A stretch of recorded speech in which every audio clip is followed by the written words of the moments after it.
जिस व्यक्ति में होता है ये गुण, उसके सामने झुक जाती हैं सभी शक्तियाँ। तो चलिए देर ना करके शुरू करते हैं आज की वीडियो। एक बार भगवान गौतम बुद्ध अपने शिष्यों के साथ किसी पर्वतीय स्थल पर ठहरे थे। शाम के समय वह अपने एक शिष्य के साथ भ्रमण के लिए निकले।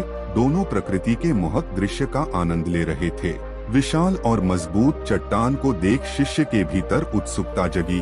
उसने पूछा, इन चट्टानों में तो किसी का शासन नहीं होगा, क्योंकि ये अटल, अविचल और कठोर हैं। शिष्य की बात सुनकर बुद्ध बोले कि नहीं, इन शक्तिशाली चट्टानों पर भी किसी का शासन है। लोहे के प्रहार से इन चट्टानों के भी टुकड़े टुकड़े हो जाते हैं।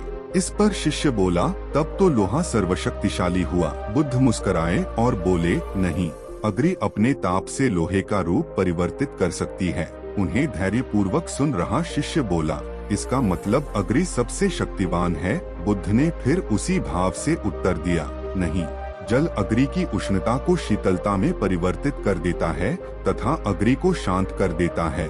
शिष्य कुछ सोचने लग गया। बुद्ध समझ गए थे कि उसकी जिज्ञासा अब भी पूरी तरह शांत नहीं हुई है।